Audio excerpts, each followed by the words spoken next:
Good morning students, welcome to the MKGC Smart Classes. Students, today I am here to give you some information regarding the exam or the guidelines which you have to follow before the examination. Okay, this is the hard time or this is the high time to do more practice so that you can achieve success. So here are the some guidelines which you have to follow in the subject history. Okay, so as you know, in history, CBSE has divided the course into 5 chapters, which is given in different 3 sections. First section में जो event and processes है उसमें 2 chapters दिए गए हैं. First chapter में है the rise of nationalism in Europe. इसमें आपको जो unification of Germany, Italy, Britain, Greek इसमें फॉलो करना है and we have to focus also on the revolution and the revolutionaries. Okay, so these are the important points of chapter number 1. And one more thing, you have to focus on the visualization of Frederick Sorry. In the next chapter, second chapter, that is nationalism in India, you have to focus on the movements which are carried out by Mahatma Gandhi, especially the NCM and the civil disobedience.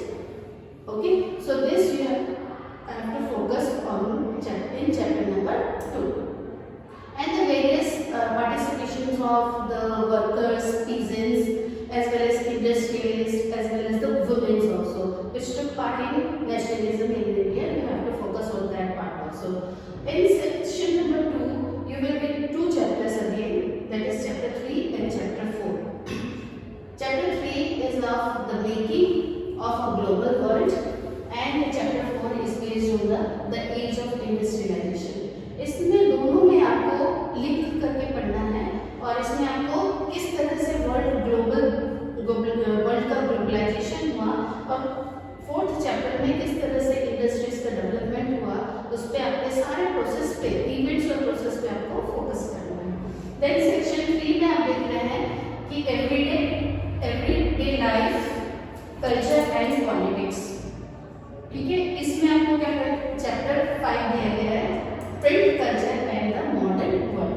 इसमें different print cultures के बारे में जो China से start होकर के पूरी India तक किस तरह से स्प्रेड हुई, तो सारे जो कल्चर उसमें पॉलिटिक्स का क्या रोल है एंड उसको एवरीडे लाइफ में किस तरह से प्रिंट का यूज हुआ है वो आपको पढ़ना है.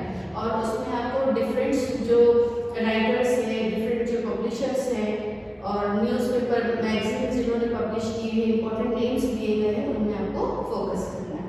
स्टूडेंट्स, आपका जो मैथ वर्क होगा तो वो चैप्टर नंबर 2 से रिलेटेड होगा, जिसमें आपके 2 चैप्टर हिस्ट्री में से 2 क्वेश्चन आएंगे और वो 2 क्वेश्चन किससे रिलेटेड होंगे, चैप्टर 2 से.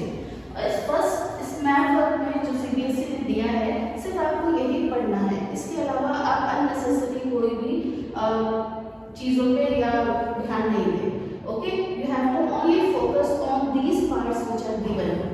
एंड इसमें आपका लेबलिंग भी करना आएगा, प्लस इसमें आपका लोकेटिंग भी हो सकता है, एज वेल एज इसमें क्या हो सकता है, आपका आइडेंटिफिकेशन भी हो सकता है. ठीक है, तो इसमें आपका किसी भी तरीके से क्या आ जाएगा, आपका मैप वर्क आ जाएगा, या तो लेबलिंग के लिए आ जाएगा या फिर लोकेटिंग के लिए आ जाएगा या ओनली आइडेंटिफिकेशन के लिए आ जाएगा. तो INC session, Indian National Congress के जितने भी सेशंस हुए हैं जो यहाँ पे दिए गए हैं, you have to focus on this points. Okay, then the second part of this is the important centres of Indian National Congress. कहाँ पर इंडियन नेशनल कांग्रेस के इंपॉर्टेंट सेंटर्स बनाए गए थे उस पर आपको फोकस करना है, जैसे चंपारण, खेड़ा, अहमदाबाद, दांडी, अमृतसर, चौरी चौरा जो कि यूपी में है. ये सारे पार्ट में आपको फोकस करना है. ये आपके कैसे आ सकते हैं, लेबलिंग के लिए भी आ सकते हैं, लोकेटिंग के लिए भी आ सकते हैं और आइडेंटिफिकेशन के लिए भी आ सकते हैं. So these are the important things और the items of map work which you have to focus on. Okay, so I think आप पूरा कोर्स स्ट्रक्चर समझ रहे हैं. Mainly I want to inform you about the errors which you used to make. पहले तो सबसे पहले जो आपका जो मार्किंग सिस्टम है, जो पैटर्न है, पेपर पैटर्न ऑलरेडी हमने डिस्कस किया हुआ है पेपर पैटर्न, तो उस पेपर पैटर्न को एक बार फिर और डिस्कस कर लेते हैं यहाँ पर। आपके पेपर पैटर्न में सबसे पहले जो पेपर पैटर्न है आपका, सबसे पहले आपका आएगा वेरी शॉर्ट, फर्स्ट में आपका आएगा एमसीक्यू, और ये एमसीक्यू आपके कितने मार्क्स के आएंगे? 20 मार्क्स के। इसमें इंपॉर्टेंट थिंग ये याद रखना है कि इसमें इमेज वाले क्वेश्चन भी आ सकते हैं, so try to focus on each and every image. Image के नीचे बहुत बड़ा आपका जो इमेज बना हुआ होता है, उसी के नीचे बहुत सारे उसके क्या लिखा हुआ है कि ये किससे रिलेट कर रहा है, वो चीज आप मिस नहीं करें और just focus on this part also. Image के क्वेश्चन आएंगे आपके। एज वेल एज इसमें आपका आएगा क्रोनोलॉजिकल ऑर्डर।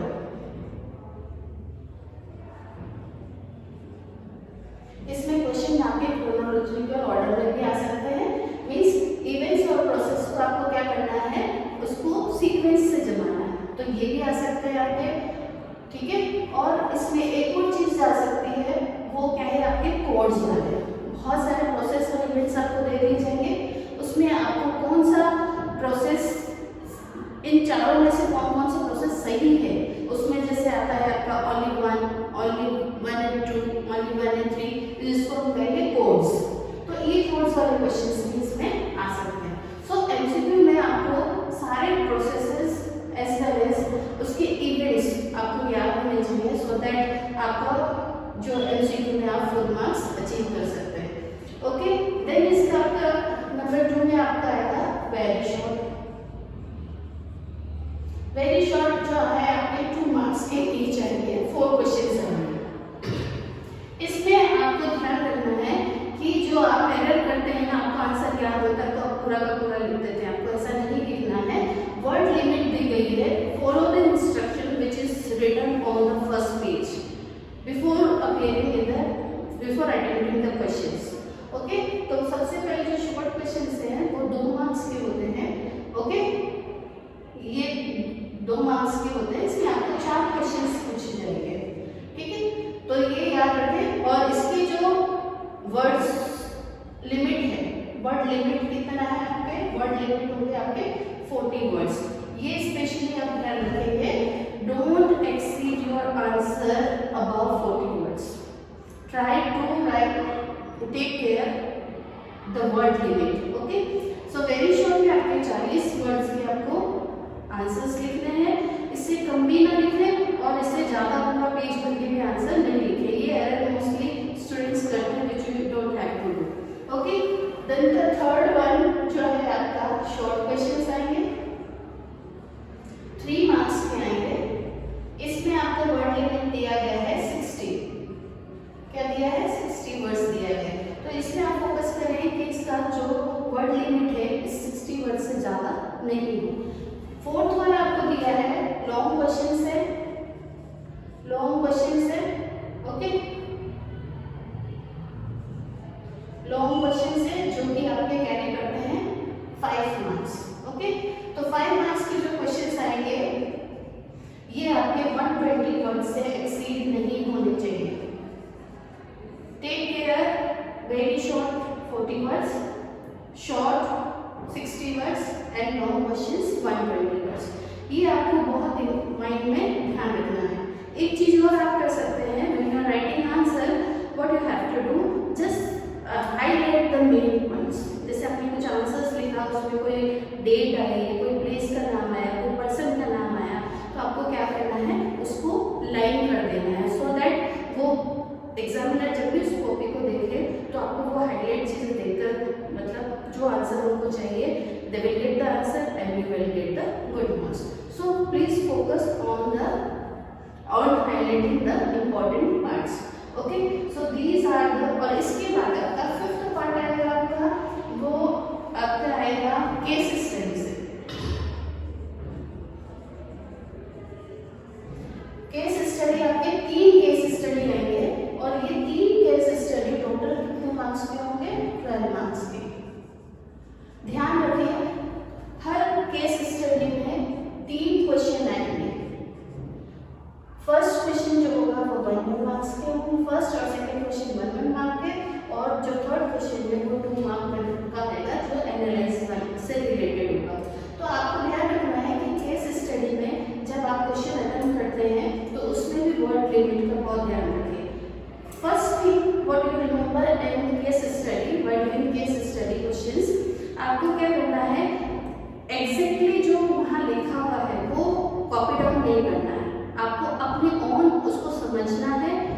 फिर समझ के अपने own words में उसको आंसर फ्रेम करना है.